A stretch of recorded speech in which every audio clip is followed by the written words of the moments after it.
Hi again then guys, and so we've got another GranTurismo 6 top speed setup for you today, and this time it's for the JGTC Skyline GT-R, and this is the Pennzoil version, but many of these JGTC cars have very similar performance across the board. Some of course are faster than others, but this tune does work fairly well across most of the JGTC Skylines.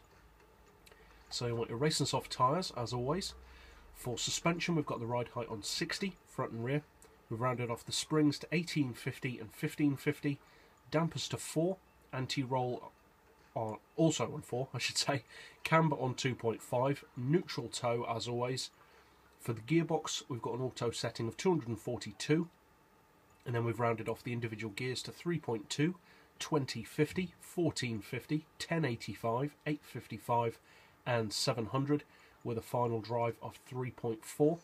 For the diff, low initial torque of course to reduce wheel spin off the line, high acceleration and low braking, both of your power upgrades of course, and your downforce set as low as possible.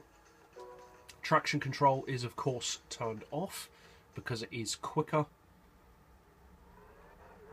And obviously these JGTC class vehicles aren't generally used as top speed cars for obvious reasons. They're not as quick as their power would suggest. Now some are of course quicker than others, some are significantly quicker than others, but the majority of them tend to fluctuate around the 225 to 235 mile per hour region, around those kind of speeds.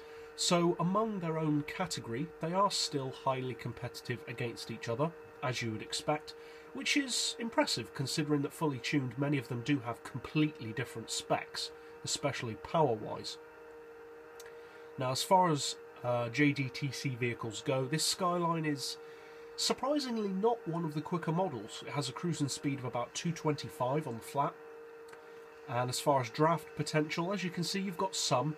Now I've designed this gearbox tune to be primarily to go up against other JGTC cars, not really taking on necessarily full-on supercars with significantly higher top speeds. Now if you do plan on using this car for that, you by all means can, because the power gives it really good slipstream potential. So just lower your final drive and you will get that draft potential up around the 260, 270, 280 region easily. The problem is of course that it doesn't have that speed on its own, so as soon as you drop out of draft you will lose a lot of speed. But I think most people probably know that by this point in the game. Now, as I said, cruising speed is about 225-ish, which is one of the slower JGTC models, but still not a slow machine by any means, especially considering it still has quite a lot of downforce. And, of course, it handles very well as you'd expect. And this car is pretty much my personal favourite JGTC machine. It always has been ever since GranTurismo 2, primarily because it was yellow and it caught my eye when I was younger, but it's just kind of stuck. I still like the car more than all of the others really.